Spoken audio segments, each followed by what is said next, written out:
नमस्कार, आदाब। मैं हूं साजिद अली, न्यू इंडियन। और आज प्रोग्राम बातचीत मेहमान हैं अब्दुल हफीज गांधी साहब। मुझे ऐसा लगता है कि नॉर्थ इंडिया में किसी भी तरह का इंट्रोडक्शन का के मोहताज नहीं है। फिर भी हफीज गांधी साहब ने अपना पॉलिटिकल कैरियर कहिए या एक्टिविज्म का कैरियर कहिए, अलीगढ़ मुस्लिम यूनिवर्सिटी से शुरू किया। अलीगढ़ मुस्लिम यूनिवर्सिटी के स्टूडेंट यूनियन प्रेसिडेंट रहे, लॉ के स्टूडेंट हैं।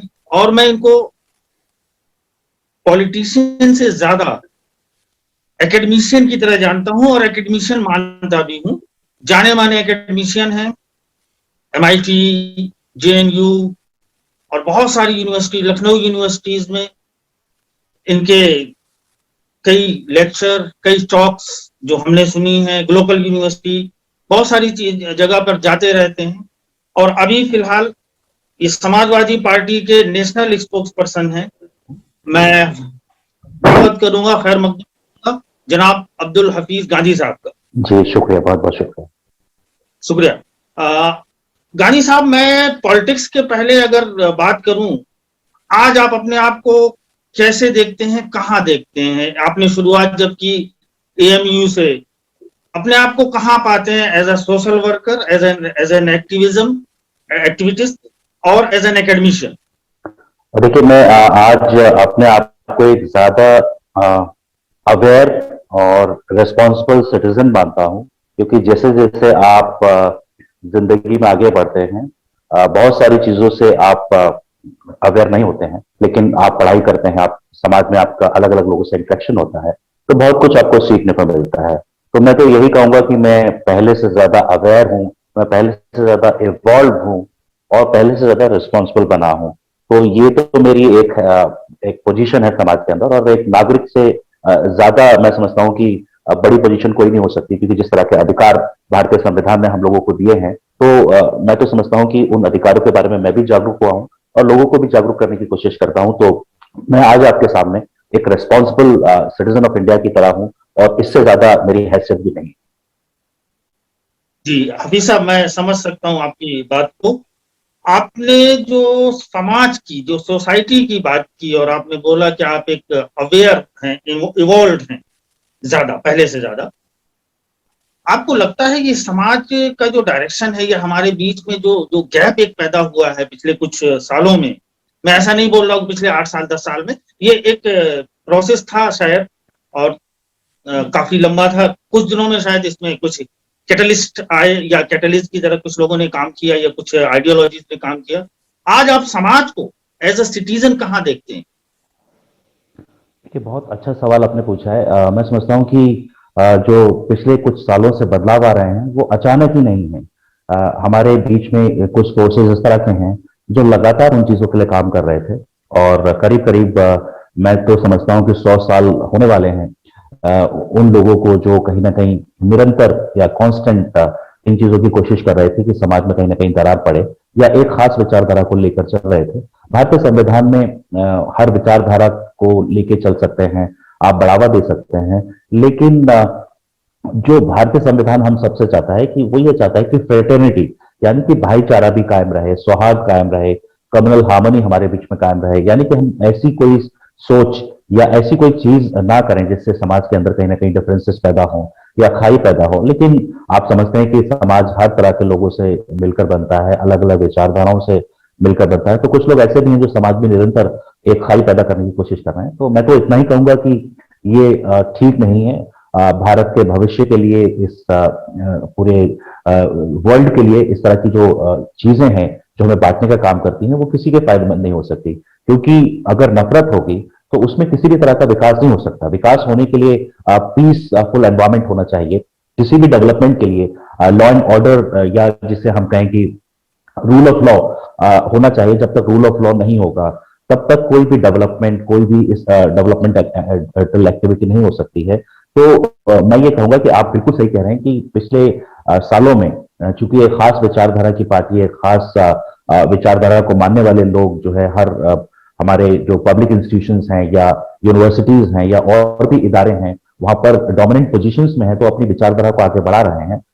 लेकिन मेरा ये मानना है कि भारत देश या कोई भी देश हो वो तरक्की तभी कर सकता है कि जब एक शांति का या पीसफुल एनवायरमेंट हो। तो मैं तो यही कहूंगा कि बहुत दुर्भाग्यपूर्ण है कि आज हमारे समाज में बांटने का काम हो रहा है, नफरत फैलाने का काम हो रहा है, क्योंकि जो चीजें प्यार मोहब्बत से हो सकती हैं, यानी कि रूल ऑफ लॉ को फॉलो करते हुए हो सकती हैं, वो नफरत के साथ नहीं हो सकती हैं।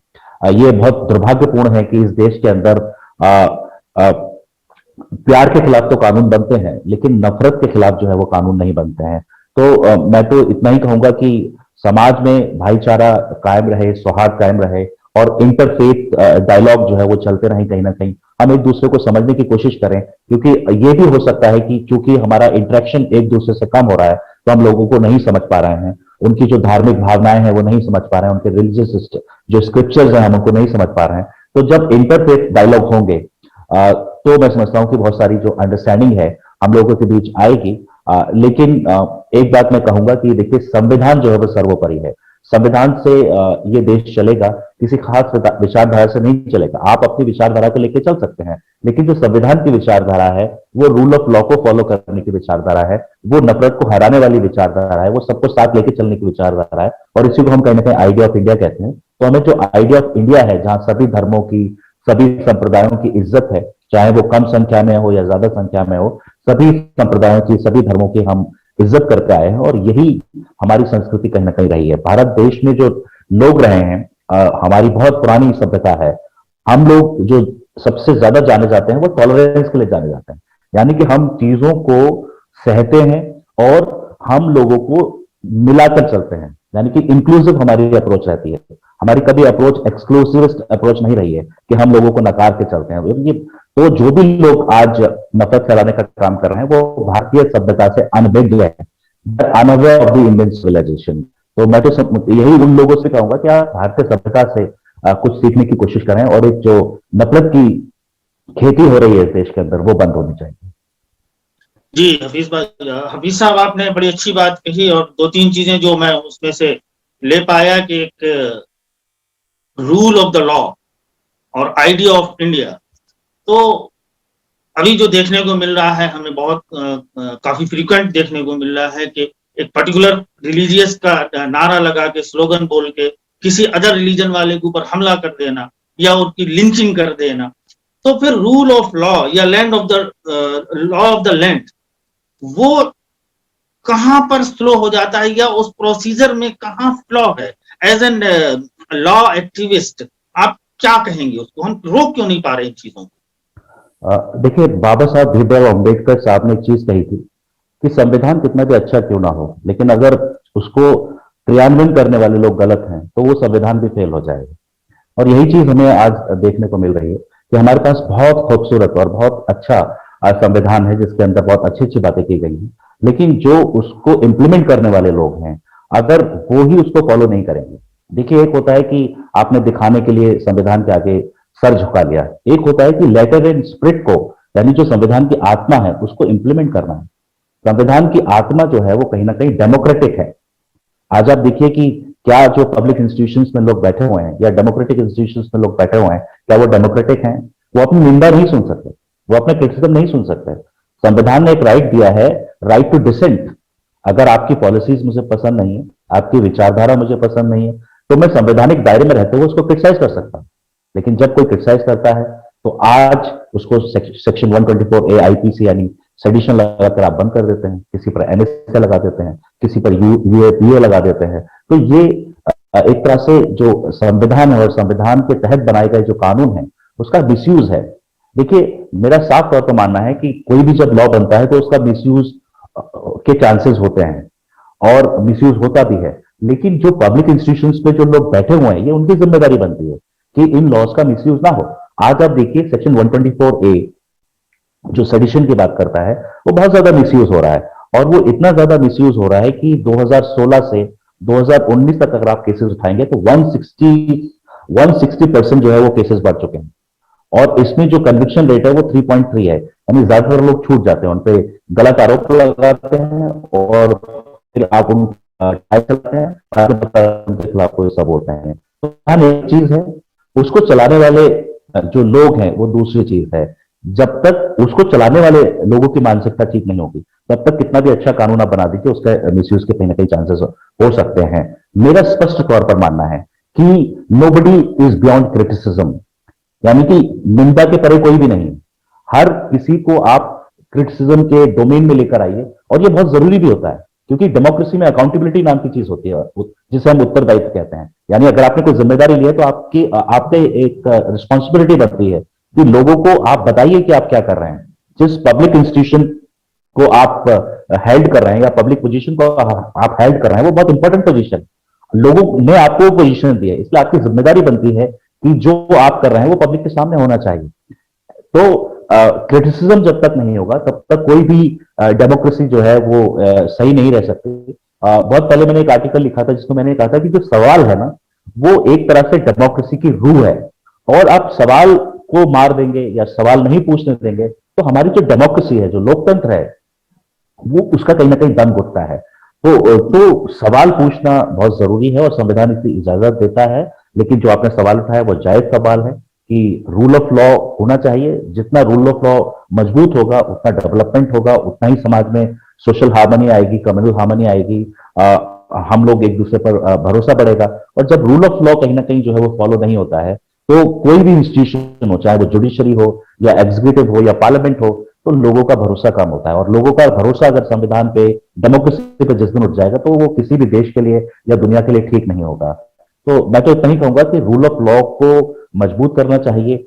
संविधान की जो स्पिरिट है, या जो लॉ की जो स्पिरिट है, वो फॉलो होनी चाहिए, और लॉ का मिसयूज बंद होना चाहिए। और जो संविधान में हमें क्रिटिसाइज करने का राइट दिया है, उस राइट को लोगों को एक्सरसाइज करने देना चाहिए, क्योंकि जब सरकार में बैठे लोगों को कमियां पता लगेगी, तभी तो वो दूर कर पाएंगे। वरना तो आप जो है वो आत्ममुग्ध बने रहेंगे और लोगों की नहीं सुनेंगे, जिससे हमारे देश का, हमारे समाज का कहीं ना कहीं नुकसान होता है। जी, तो अभी तक तो हम ये बात कर रहे थे अब्दुल हफीज गांधी साहब से, rule of law, idea of India, democracy, society. अब मैं चाहूंगा जो अभी के जो बहुत ही फोकस है जिसमें, वो है इलेक्शन, जो अभी इलेक्शन होने अलग अलग स्टेट्स के, और उसमें से शायद सबसे इम्पोर्टेंट है उत्तर प्रदेश इलेक्शन। मैं उस पे आने के पहले मैं एक तो ये बोलूंगा कि उत्तर प्रदेश भी एक ऐसा प्रदेश है जहां पर सभी तरह के लोग रहते आए हैं शुरू से, और बड़े वक़्तों से रहते आए हैं। लेकिन अभी कुछ सालों में ये देखा गया है कि एक पर्टिकुलर सेक्शन को मार्जिनलाइज किया गया है इंटेंशनली। पर्टिकुलर सेक्शन को ऐसा ऐसा फील कराया गया है कि आप सेकंड ग्रेड सिटीजन हैं, जो कि हमारा संविधान जो अभी आप बोल रहे थे वो कुछ और ही कहता है। और शायद उनकी आवाज उठाने वाले बहुत कम लोग हैं। आप पॉलिटिशियन हैं, आप एक पार्टी से जुड़े हुए हैं, आप कैसे देखते हैं इन चीजों को? देखिए, उत्तर प्रदेश हमेशा से इस देश की राजनीति में बहुत इंपॉर्टेंट रहा है, और लोगों का मानना भी है कि जो दिल्ली का रास्ता वो लखनऊ से होकर जाता है। तो उत्तर प्रदेश बहुत अहम रहा है, आगे भी रहेगा, पहले भी रहा है। तो जो ये इलेक्शन उत्तर प्रदेश के अंदर होने वाले हैं, मैं समझता हूँ कि सभी के लिए बहुत अहम है। जी, तो मैं कह रहा था कि उत्तर प्रदेश आवाज आ रही हमेशा बहुत इंपॉर्टेंट रहा है, क्योंकि उत्तर प्रदेश से बहुत नंबर मेरी आवाज आती है लोकसभा के लिए। इसलिए सेंटर में अगर कोई भी सरकार बनती है, तो उत्तर प्रदेश का जो सिनेरियो है वो बहुत ज्यादा इंपॉर्टेंट है, चाहे वो विधानसभा का इलेक्शन हो या लोकसभा। मेरी आवाज आ रही है? जो आपने सवाल पूछा वो बिल्कुल जायज। आपकी आवाज नहीं आ रही। और आपका ये कहना कि जो मार्जिनलाइज कम्युनिटी है, उसके खिलाफ जिस तरह से लिंचिंग के केसेस आ रहे हैं, हमें देख रहे हैं कि कानपुर में भी इस तरह का केस हुआ, और भी बहुत जगह इस तरह के केसेस सामने आते हैं। तो मैं तो यही कहूंगा कि ये एक स्पेशल सर्कमस्टेंस है हमारे सामने, जिसके लिए कानून बनना चाहिए। क्योंकि जब भी समाज के अंदर एक नई स्थिति पैदा होती है, या जब वो स्थिति कुछ एग्रेवेट हो जाती है, तो उसके लिए कानून आने चाहिए। और हमारे जो लीगल ज्यूरिस्प्रूडेंस है, उसमें भी ये कहा जाता है कि अगर समाज के अंदर कोई नई स्थिति पैदा हो गई है, या पहले से कोई स्थिति है और वो एग्रेवेट हो गई है, तो उसके लिए स्पेसिफिक लॉ आना चाहिए। मेरा ये साफ तौर पर मानना है कि आज समाज के अंदर जिस तरह की एक खास समुदाय के खिलाफ लिंचिंग हो रही है, उस पर कानून बनना चाहिए, एंटी लिंचिंग कानून बनना चाहिए। और लॉ एंड ऑर्डर जो है वो हमारी जो संवैधानिक व्यवस्था है, उसके तहत ये विषय जो है वो स्टेट गवर्नमेंट का है। तो स्टेट गवर्नमेंट्स पे लॉ बना सकती हैं। हम भी उत्तर प्रदेश के अंदर 2022 में अगर हमारी सरकार बनती है, तो हम इस तरह का जो एंटी लिंचिंग लॉ है उसको लाने की कोशिश करेंगे। हमने ये भी देखा है जी कि 2017 में जब हमारी सरकार गई थी और भारतीय जनता पार्टी की सरकार बनी थी, उसके बाद बहुत ऐसे कानून आए हैं जो कहीं ना कहीं एक खास कम्युनिटी को टारगेट करते हैं, और वो अनकॉन्स्टिट्यूशनल लॉज हैं। जैसे एंटी कन्वर्जन लॉ आया था, उसके अंदर अगर आप प्रैक्टिकल टर्म्स में देखेंगे तो प्रैक्टिकल टर्म्स में जो एंटी कन्वर्जन लॉ है वो मुस्लिम्स को ही टारगेट करता है, क्योंकि मुस्लिम जो शरिया लॉ है उसके अंदर शादी करने के लिए दोनों का मुसलमान होना जरूरी है, यानी कि अगर कोई एक दूसरे धर्म का है तो उसका कन्वर्जन जरूरी है, और ये लॉ जो है वो कन्वर्जन को रोकता है कहीं ना कहीं। तो कन्वर्जन एक बहुत निजी इशू है। The movement I started believing in somebody else religion, और मैंने सोच लिया कि मुझे कन्वर्ट करना है, तो मैं कन्वर्ट हो गया। मुझे किसी जी प्रक्रिया को फॉलो करने की आवश्यकता नहीं है, जरूरत नहीं है। तो जो नए नए तरह के इस तरह से कानून बन रहे हैं, वो कहीं ना कहीं आर्टिकल 25 जो कॉन्स्टिट्यूशन का है, जो मुझे धार्मिक आजादी देता है, उसका भी कहीं ना कहीं वायलेशन है। तो और फिर हमने देखा कि इस प्रदेश के अंदर एक पोस्टर लॉ भी आया था, नेमिंग एंड शेमिंग का लॉ आया था, कि अगर आप कहीं प्रोटेस्ट कर रहे हैं, उसमें इन्वॉल्व हैं और कहीं वायलेंस हो जाता है, तो वो एक पोस्टर लॉ का जो नाम है वो पोस्टर लगा के जगह जगह चौराहों पर लगा दिया जाएगा, और इस सरकार ने किया भी था। तो ये पूरी तरह से एंटी कॉन्स्टिट्यूशनल लॉ था, जिसपे इलाहाबाद हाईकोर्ट ने भी सरकार को डांट लगाई थी, लेकिन उसके बावजूद भी सरकार ने इस पर एक लॉ पास किया और इस लॉ को चैलेंज भी किया गया। तो हमारा ये मानना है कि जितने भी एंटी कॉन्स्टिट्यूशनल लॉ सरकार लेकर आई है, हम इन लॉज की समीक्षा करेंगे और इनको वापस लेने का काम करेंगे। और उत्तर प्रदेश जी के अंदर जो एक खास समाज के प्रति जो है वो नफरत फैलाने का काम किया जा रहा है, या उनको सेकंड क्लास सिटीजन बनाने की बात की जा रही है, उनके कहीं ना कहीं जो राइट्स हैं उनको अफेक्ट किया जा रहा है, प्रभावित किया जा रहा है। तो हमारी ये कोशिश होगी, अगर 2022 में हमारी सरकार बनती है, तो हम उस particular section of the society के जो भी राइट्स हैं उसको हम प्रोटेक्ट करें, उनको हम स्ट्रेंथन करें, और जितने भी एंटी कॉन्स्टिट्यूशनल लॉज इस सरकार ने पास किए हैं, हम उनको वापस लेने का काम करेंगे। आपने शायद जी सुना होगा कि जो सीए के प्रोटेस्ट हुए थे, यानी एंटी सीए जो प्रोटेस्ट हुए थे, उसमें इस सरकार ने बहुत सारे लोगों पे केसेस किए हैं। 29 दिसंबर 2020 को अखिलेश यादव जी ने एक स्टेटमेंट दिया था, जहां उन्होंने कहा था कि 2022 में अगर हमारी सरकार बनती है तो हम इन सारे केसेस को वापस लेने का काम करेंगे, क्योंकि राइट टू प्रोटेस्ट है। अगर कोई लॉ भी बनता है तो उस लॉ के खिलाफ भी प्रोटेस्ट हो सकता है। जैसे हमने फार्मर प्रोटेस्ट में देखा कि ऑर्डिनेंस के थ्रू लॉ आया, फिर पार्लियामेंट ने उसको पास कर दिया, और उस लॉ के खिलाफ प्रोटेस्ट हुआ पूरे देश के अंदर। तो अगर जी सीए है तो उसके खिलाफ भी प्रोटेस्ट हो सकता है। ये सरकार की मंशा है कि उसको वापस ले या ना ले, केंद्र सरकार की मंशा है, लेकिन उसके खिलाफ प्रोटेस्ट हो सकता है। उस किसी भी लॉ के खिलाफ प्रोटेस्ट हो सकता है। ये गांधी जी ने भी हमको सिखाया है, महात्मा गांधी जी ने भी बहुत सारे लॉज के खिलाफ प्रोटेस्ट किया, और हाई कोर्ट और सुप्रीम कोर्ट भी ये मानता है। जब शाहीन बाग प्रोटेस्ट हुआ था, तो शाहीन बाग प्रोटेस्ट का जो केस सुप्रीम कोर्ट ने डिसाइड किया था, उसमें सुप्रीम कोर्ट ने कहा कि लोगों को प्रोटेस्ट करने का अधिकार है, लेकिन किसी डेजिग्नेटेड प्लेसेस पे वो करें। रोड ब्लॉक करने का अधिकार नहीं है, लेकिन राइट टू प्रोटेस्ट है। उसके खिलाफ आप जो है वो आंदोलन कर सकते हैं। तो अगर लोगों को लगता है कि सीएए जो कानून है उसमें कुछ दिक्कतें हैं, अगर वो गैर संवैधानिक है, तो उसके खिलाफ प्रोटेस्ट हो सकते हैं, वो कोई गुनाह नहीं है। लेकिन उत्तर प्रदेश की सरकार ने झूठे मुकदमे प्रोटेस्टर्स के खिलाफ किए थे। इसी पर माननीय अखिलेश यादव जी ने एक स्टेटमेंट दिया था एक प्रेस कॉन्फ्रेंस के दौरान, और उन्होंने कहा था कि जितने भी ये केसेस हुए हैं एंटी सीए प्रोटेस्टर्स के खिलाफ, उन केसेस को अगर हम 2022 में आते हैं तो हमारी सरकार इसको वापस ले।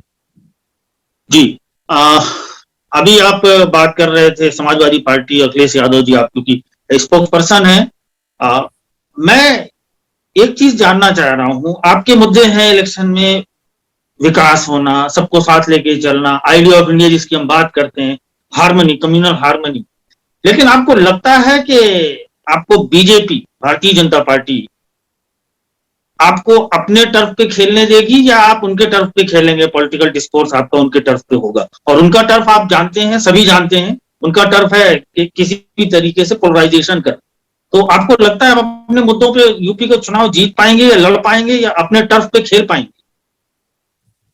देखिए, जब भारतीय जनता पार्टी को लोग एक तरह से जो है वो उनको नकारा है भारतीय जनता पार्टी को, तो वो भगवान का सहारा ले रहे हैं, क्योंकि डेवलपमेंट के नाम पर उनके पास दिखाने के लिए कुछ नहीं है। मैं कुछ संकल्प पत्र के उनके वादे याद दिला दूं, उसके बाद मैं अपनी बात कहूंगा। उन्होंने 2017 के संकल्प पत्र में कहा कि हम 70 लाख जो है वो जॉब्स देंगे। ये 70 लाख जॉब्स नहीं दे पाए। इन्होंने कहा कि हम लैपटॉप बांटेंगे और 1 GB डाटा हम फ्री देंगे युवाओं को, वो वादा पूरा नहीं कर पाए। इन लोगों ने कहा कि हम जो इंडस्ट्रीज हैं उत्तर प्रदेश के अंदर, या हम उत्तर प्रदेश के लोगों को उसमें 90% के करीब जो है रिजर्वेशन देंगे, वो भी ये वादा पूरा नहीं कर पाए। इन्होंने कहा था कि हम गन्ना किसानों का 14 दिन के अंदर बकाया दे देंगे, वो ये वादा पूरा नहीं कर पाए। इन्होंने कहा कि हम गांव गांव को बैंकिंग फैसिलिटी से जोड़ेंगे, ये वो वादा पूरा नहीं कर पाए। इन्होंने कहा कि हम 25 वर्ल्ड क्लास यूनिवर्सिटीज बनाएंगे उत्तर प्रदेश के अंदर, ये वो वादा पूरा नहीं कर पाए। इन्होंने कहा कि हम सड़कों को गड्ढा मुक्त करेंगे, ये वो वादा पूरा नहीं कर पाए। इन्होंने कहा कि हम गन्ने का मूल्य बढ़ाएंगे, 5 साल के अंदर जो है बहुत कम जो है रुपए जो है गन्ने, जब इलेक्शन आ गया तो उस पर गन्ने का मूल्य बढ़ा रहे हैं। इन्होंने कहा था संकल्प पत्र में कि हम 20,000 करोड़ का जो है वो सिंचाई फंड बनाएंगे, वो इन्होंने नहीं बनाया। तो अगर आप इनके संकल्प पत्र देखेंगे तो इन्होंने कोई वादा पूरा नहीं किया। 5 साल के अंदर 25 लाख करोड़ रुपए बजटरी एलोकेशन किया सरकार ने, यानी कि 1 साल का जो बजट है वो 5 लाख करोड़ का है, 5 साल में 25 लाख करोड़ का है। अगर मैं ये सरकार से पूछूं कि ये 25 लाख करोड़ रुपए आपने कहां खर्च किए, तो ये सरकार बता नहीं सकती, सिर्फ पूर्वांचल एक्सप्रेसवे को छोड़कर, और वो भी 66% लैंड एक्विजिशन समाजवादी पार्टी ने कर दिया था। और जो हमने एक्सप्रेसवे बनाया है आगरा एक्सप्रेसवे, उससे और अगर आप पूर्वांचल एक्सप्रेसवे को कंपेयर करेंगे तो आप पाएंगे कि पूर्वांचल एक्सप्रेसवे कहीं ठहरता नहीं है, क्योंकि जो मीडियन है, जो 12 मीटर की मीडियन होनी चाहिए वर्ल्ड रोड कांग्रेस के हिसाब से, वो इन्होंने मीडियन खत्म कर दी। हमने आगरा एक्सप्रेसवे में 12 मीटर की जो वो मीडियन बनाई थी, उसके बाद वो 8 लेन एक्सपेंडेबल है, यहां पर नहीं है, यहां पर सर्विस लेन प्रोवाइड नहीं की गई, और भी बहुत सारी दिक्कतें हैं। 341 किलोमीटर पे करीब करीब जो है वो 2200 जो है वो करोड़ रुपए खर्च किया गया, और हमने 1300 करोड़ में, जो 1300 में हमने 302 किलोमीटर आगरा एक्सप्रेसवे बना दिया था, जो इससे ज्यादा जो है वो वर्ल्ड क्लास का है। तो ये कोई ऐसा काम नहीं है जो उत्तर प्रदेश का दिखा सके, तो इसलिए अब इनके पास कुछ बचा नहीं है, और इसलिए अब ये पोलराइजेशन की राजनीति का सहारा ले रहे हैं। तो जिन लोगों के पास कुछ दिखाने के लिए होता नहीं। जी, ये पोलराइजेशन, मेरा सवाल यही था कि पोलराइजेशन का जो खेल है और ये हमेशा कामयाब होते रहे हैं, तो इसको काउंटर करने के लिए आपकी क्या स्ट्रेटजीज है एज अ पॉलिटिकल पार्टी? देखिए, जैसा मैंने कहा कि इनके पास दिखाने के लिए कुछ नहीं है विकास के नाम पर, तो ये पोलराइजेशन का सहारा ले रहे हैं। तो आप देखिए, एक बात बहुत इंपॉर्टेंट हम लोगों को समझनी होगी कि जब इंसान का पेट भरा होता है ना, तभी वो पूजा पाठ करता है, तभी वो नमाज की तरफ जाता है। और कहा भी गया है कि अगर आपको नमाज पढ़नी है, पूजा करनी है, तो पहले आप अपनी जो है वो पेट पूजा कर लीजिए।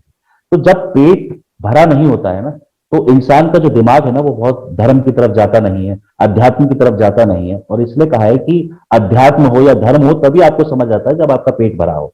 तो भारतीय जनता पार्टी ने जो है वो रोटी छीनने का काम किया है। भारतीय जनता पार्टी ने आज जो है लोगों को बेरोजगार किया है। आप ये देखिए कि उत्तर प्रदेश के अंदर 59,000 जो शिक्षकों की भर्ती की थी, उसमें 20,000 जो पोस्ट हैं वो SC ST OBC की ये लोग खा गए, उन पे जो है अन्याय किया। वो लोग जो है ठंड में आज उत्तर प्रदेश की सड़कों पर सो रहे हैं। शिक्षा मित्रों, जो 1,72,000 शिक्षा मित्र थे, उनको इन्होंने समायोजित करने का वादा किया था, आज वो ये वादा पूरा नहीं कर पाए। तो आज उत्तर प्रदेश में जो युवा हैं वो बेरोजगार हैं, और वो हर धर्म के हैं, और चूंकि मेजोरिटी में एक खास धर्म है, तो ज्यादातर लोग प्रभावित उसी धर्म के हुए हैं।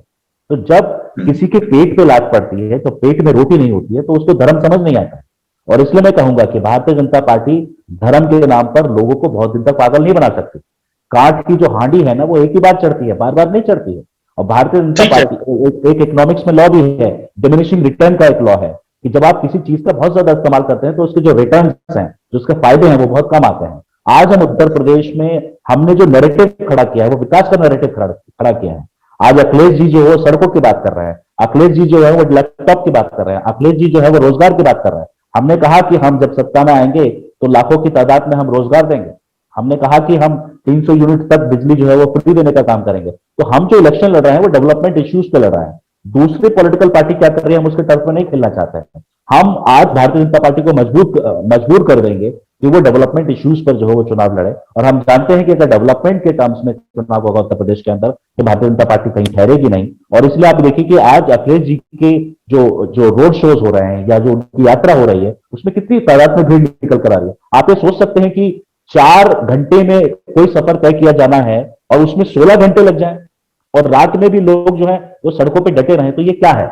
ये क्या है? ये है कि उत्तर प्रदेश की सरकार, जो मौजूदा सरकार है, उसको हटाना है कहीं ना कहीं, और जो विजनरी लीडरशिप है माननीय अखिलेश यादव जी के रूप में, उसको उत्तर प्रदेश के अंदर स्थापित करना है, और युवाओं ने ठान लिया है, महिलाओं ने ठान लिया है, दलित, ओबीसी, हर सेक्शन जो है वो आज परेशान है भारतीय जनता पार्टी से, और वो अखिलेश जी की सरकार लाना चाहते हैं। और इसलिए हम बहुत कॉन्फिडेंट है कि हम अपने शूज पर चुनाव लड़ेंगे। जी, मैं अभी आप बात कर रहे थे अखिलेश जी के रोड शो की, मैंने भी देखा, अभी बुंदेलखंड का मेरा एक साथी कवरेज भी कर रहा था। लेकिन एक चीज और भी है, जो मेन स्ट्रीम मीडिया जिसको बोलते हैं, या नोएडा स्टूडियो वाला वीडियो, एक तरह से आप लोगों को ब्लैकआउट करके रखा है ज्यादातर मीडिया हाउसेज ने। तो जो रीच है आपकी, सपोज बुंदेलखंड में एक ऐसी भीड़ थी जो शायद, जिसको मैं हिंदी में एक वर्ड है ऐतिहासिक बोल सकता हूँ अखिलेश जी की, लेकिन आपको कहीं कवरेज उतना खास मिला नहीं, एक तरह का अनडिक्लेयर्ड ब्लैकआउट भी है। तो लोगों तक पहुंचना, अपनी बात पहुंचाना या लोगों से कनेक्ट करना फिजिकल ठीक है, आज का दौर ये मीडिया का दौर है, तो आपकी इसमें क्या स्ट्रेटजी है? क्योंकि आपके जो मेन आपकी जो लड़ाई हो रही है वो सत्ता पक्ष से, जो भारतीय जनता पार्टी से, उनके पास हर तरह के इंस्ट्रूमेंट और इक्विपमेंट हैं, सोशल मीडिया से लेके मेन स्ट्रीम मीडिया तक। तो उसको एनकाउंटर करने के लिए या उसको किसी भी तरीके से सुपरसीड करने के लिए आपकी क्या स्ट्रेटजीज है? देखिए, मैं आपके सवाल का जवाब देने से पहले एक चीज कहना चाहूंगा कि आजकल जो प्रिंट मीडिया है वो लोग उसको बहुत कम पढ़ रहे हैं। हालांकि विश्वास लोग प्रिंट मीडिया पे ज्यादा करते हैं, और फॉरेन कंट्रीज में अगर आप देखेंगे तो बहुत बड़े बड़े जो अखबार थे उनका प्रिंट एडिशन बंद हो गया, उनका डिजिटल एडिशन आ रहा है। इसी तरह से अगर आप कंपेयर करेंगे तो जैसे आप मेन स्ट्रीम मीडिया कह रहे हैं, या हम जैसे गोदी मीडिया भी कहते हैं, तो आजकल लोगों ने टीवी चैनल्स देखना छोड़ दिया है। आपका भी एक्सपीरियंस होगा, मेरा भी एक्सपीरियंस होगा, जब हम लोगों से पूछते हैं कब आपने टीवी चैनल देखा था, उन्होंने कहा तो बहुत दिन हो गए, हमने टीवी चैनल खोल के नहीं देखा, या मेरे घर में टीवी चैनल बंद रहता है। कहने का मेरा मतलब ये नहीं कि लोग मीडिया को नहीं देख रहे हैं, लेकिन आज वैकल्पिक मीडिया को देख रहे हैं, ऑल्टरनेट मीडिया को देख रहे हैं, जिस माध्यम से आज हम और आप बात कर रहे हैं उस मीडिया को ज्यादातर लोग देख रहे हैं, क्योंकि आज जो मोबाइल का जो पेनिट्रेशन है वो गांव गांव तक हो गया है। तो जो हम यूट्यूब चैनल्स के जरिए जो बात हम प्रभावी तौर पे कह सकते हैं, शायद वो मेन स्ट्रीम मीडिया के जरिए नहीं कह सकते हैं, क्योंकि आज कोई भी युवा है या कोई भी लोग हैं वो अपने गांव देहातों में बैठ के शहरों में मोबाइल पे सारी की सारी न्यूज देख रहे हैं। और ये जो वैकल्पिक मीडिया आया है, जिसे आप न्यू मीडिया कह सकते हैं या सोशल मीडिया कह सकते हैं, इसने कम्युनिकेशन को टू वे कर दिया है। आज कोई पॉलिटिकल पार्टी अपनी अकाउंटेबिलिटी से बच नहीं सकती, सवालों से बच नहीं सकते, मेन स्ट्रीम मीडिया दिखाए ना दिखाए, लेकिन वो किसी न किसी तरीके से वैकल्पिक मीडिया के माध्यम से, सोशल मीडिया के माध्यम से, न्यू मीडिया के माध्यम से, डिजिटल मीडिया के माध्यम से वो लोगों तक पहुंच रहा है। आज इस तरह के ऐप्स है, मैं आपको बताऊं कि एक पब्लिक ऐप है, एक सर्कल ऐप है, जो गांव देहातों तक वो न्यूज दे रहे हैं, और इनका पेनिट्रेशन बहुत ज्यादा है, बहुत ज्यादा पेनिट्रेशन है इन लोगों का, और यूट्यूब चैनल है। तो हम हर चीज का इस्तेमाल कर रहे हैं। हम भी जानते हैं कि जो मेन स्ट्रीम मीडिया है आज, वो एक खास पॉलिटिकल पार्टी के लिए, एक खास विचारधारा के लिए काम कर रहा है, लेकिन विश्वास लोगों का उस मीडिया पर, मेन स्ट्रीम मीडिया पर कम हुआ है। और ये जो ट्रस्ट इश्यूज आ रहे हैं ना मीडिया के लिए, ये उनके लिए खतरनाक है, कल जाके उनको रेवेन्यू बंद हो जाएंगे। तो जो सोशल मीडिया आया है, हम उसको माध्यम बना रहे हैं, और मैं समझता हूं कि हमारी बात जो है वो गांव देहातों तक हर जगह पहुंच रही है। जी, थोड़ा सा वक्त की पाबंदी भी है, एक आखिरी सवाल आपसे, और शायद आज के कॉन्टेक्स्ट में बहुत ही इंपॉर्टेंट सवाल है। अब उत्तर प्रदेश में एक पर्टिकुलर पार्टी आई है जो मुसलमानों की भागीदारी की बात करती है या हिस्सेदारी की बात करती है, और इल्जाम आप पे लगाती है कि आप लोगों ने, समाजवादी पार्टी ने सिर्फ उसका मिसयूज किया है, उस कम्युनिटी का। मैं मुसलमानों की बात कर रहा हूं, जो कि एक सबसे बड़ी माइनॉरिटी उत्तर प्रदेश में, तकरीबन 18 से 20% की है। तो हिस्सेदारी और भागीदारी, ये इलेक्टोरल जो हमारी डेमोक्रेसी है, इसमें आप माइनॉरिटी सेक्शन, मुस्लिम सेक्शन की भागीदारी या हिस्सेदारी पॉलिटिकल कैसे देखते हैं, और समाजवादी पार्टी का क्या अपना विजन है? देखिए संजय भाई, बहुत अच्छा सवाल आपने पूछा है। तो जैसा मैंने कहा था कि कोई भी एंटिटी या पॉलिटिकल एंटिटी है, कोई भी बियॉन्ड क्रिटिसिज्म नहीं है, हमारा तो क्रिटिसिज्म होता ही रहता है। अब हम जिस पार्टी की आप बात कर रहे हैं उसकी तरफ चलते हैं। इनका होम स्टेट है तेलंगाना। तो तेलंगाना में जो उन्होंने काम किया उसकी समीक्षा होनी चाहिए, उसकी स्क्रूटनी होनी चाहिए। 89% वक्त प्रॉपर्टीज डिस्प्यूटेड प्रॉपर्टीज हैं तेलंगाना के अंदर, जिसपे कब्जा हो रखा है या किसी न किसी तरह की लड़ाई चल रही है। 63% हैदराबाद के अंदर बिलो पॉवर्टी लाइन लोग हैं। अभी एक रिपोर्ट आई है एक एनजीओ की, उसको आप देख लीजिएगा। 8000 केसेस वक्फ के हार गए हैं वहां का जो वक्फ बोर्ड है, और उसके खिलाफ अपील नहीं हुई है। यानी 8000 केसेस के खिलाफ आप अपील फाइल नहीं करते हैं। डिप्टी चीफ मिनिस्टर की वो बात कर रहे हैं उत्तर प्रदेश के अंदर, हमने तो 8-8 कैबिनेट जो मंत्री हैं उत्तर प्रदेश के अंदर बनाए और उनको बहुत इंपॉर्टेंट पोर्टफोलियोज दिए, लेकिन तेलंगाना के अंदर वो डिप्टी चीफ मिनिस्टर की बात कर रहे हैं। 2018 से महबूब अली साहब के बाद, वो भी टीआरएस के थे, उनके बाद से वहां डिप्टी चीफ मिनिस्टर नहीं है, लेकिन वहां डिप्टी चीफ मिनिस्टर की बात नहीं करेंगे। एंटी लिंचिंग लॉ की बात हर प्रदेश में होगी, लेकिन तेलंगाना में साहब नहीं होगी। तेलंगाना में आपकी फ्रेंडली पार्टी है टीआरएस, एंटी लिंचिंग लॉ आप बनवाइए उनसे, लेकिन आप नहीं बनवाएंगे वहां पर। तो जहां की आप पार्टी हैं वहां पर आप 8 सीटों पे चुनाव लड़ते हैं और 7 सीटें आप जीत जाते हैं, 119 सीट है साहब। आप सिकंदराबाद लोकसभा भी नहीं जीत पाते हैं, ट्विन सिटी है हैदराबाद और सिकंदराबाद, तो आपकी रीच सिकंदराबाद तक नहीं है, लेकिन आप लखनऊ तक चुनाव लड़ेंगे। हम ये कहते हैं कि हर किसी को चुनाव लड़ने का अधिकार है, कॉन्स्टिट्यूशनल अधिकार है, लड़ना चाहिए, लेकिन एक प्रेगमेटिज्म भी एक चीज होती है, यानी कि लॉजिकल और रैशनल थिंकिंग भी चीज होती है। जहां आपने कभी मेहनत नहीं की, जहां आपका कभी बूथ मैनेजमेंट बूथ पूरे नहीं है, जहां आपके ब्लॉक अध्यक्ष नहीं है, अभी सही तरह से आपके अध्यक्ष जिला अध्यक्ष हैं वो भी नहीं अपॉइंट हुए हैं, और आप कांस्टेंट मेहनत नहीं करते हैं, आप सिर्फ चुनाव में तो नजर आते हैं, लेकिन चुनाव के बाद आप चले जाते हैं। अब मैं ये सवाल पूछता हूं कि कितनी बार बंगाल गए, कितनी बार बिहार गए, और जो बिहार में 5 लोग चुनकर आए हैं, अभी वहां हाईकोर्ट का जजमेंट आया है, एनआरसी जैसा हाईकोर्ट ने जजमेंट दिया है वहां पर। मुझे बताइए कि 5 लोग जो बिहार असेंबली में चुनकर आए, कितनी बार उन लोगों ने आवाज उठाई वहां पर, कितनी बार जो है हाईकोर्ट के जो निर्णय को चैलेंज करने की बात वहां पर करते हैं। तो होगा क्या उत्तर प्रदेश के अंदर कि आप चुनाव तो नहीं जीतेंगे, लेकिन आप भारतीय जनता पार्टी की मदद जरूर कर देंगे पोलराइज करने में, क्योंकि चुनाव नहीं। तो मेरा कहने का मतलब साफ है कि आप चुनाव लड़िए आके, आपको अधिकार है, लेकिन पूरा कॉन्स्टेंट मेहनत करिए।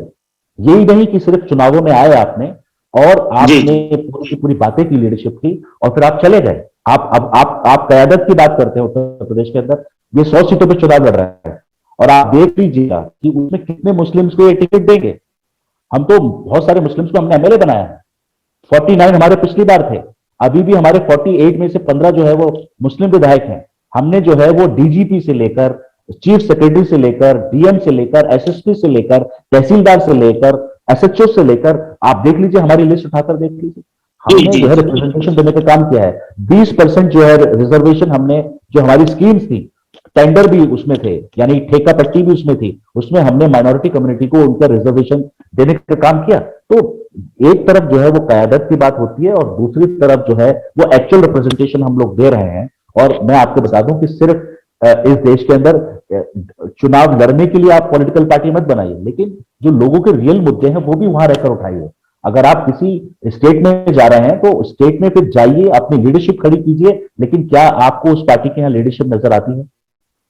अख्तरुल इमान साहब अगर नहीं होते बिहार के अंदर, देखिए 4 फैक्टर बहुत इंपॉर्टेंट है। अगर आप बिहार और उत्तर प्रदेश का इलेक्शन देखेंगे तो आप देखिए कि उत्तर प्रदेश के अंदर हॉस्टाइल लीडरशिप है आज उत्तर प्रदेश की सरकार में। बिहार में नीतीश कुमार की इमेज में और योगी जी की इमेज में बहुत फर्क है। फिर आपके पास उत्तर प्रदेश में कोई स्ट्रांग लीडर नहीं है। उत्तर प्रदेश के अंदर सीमांचल जैसा एरिया नहीं है जहां पर किशनगंज में 70% पॉपुलेशन माइनॉरिटी कम्युनिटी की है, तो और स्ट्रांग लीडर नहीं है आपके पास। और फिर बंगाल इलेक्शन के बाद बहुत लोगों ने सीखा है, यानी जो खेला हो गए की बात हो रही है, वो खेला हो गए यही है। खेला हो गए क्या है कि लोग अवेयर हो गए, लोग के अंदर अंडरस्टैंडिंग आ गई है कि हमें किसको देना है, किसको नहीं देना है। और आज इसीलिए अगर आप अपोजिशन पॉलिटिकल पार्टी से भी पूछेंगे ना, तो वो भी कहेंगे कि अखिलेश जी की सरकार है। अरविंद केजरीवाल जी ने भी कहा है कि उत्तर प्रदेश के अंदर जो है अखिलेश जी चीफ मिनिस्टर बनेंगे। जी, मुझे लगता है कि थोड़ा सा वक्त की भी पाबंदी है, और आपसे बातचीत हुई और बड़ा अच्छा लगा। आपने कई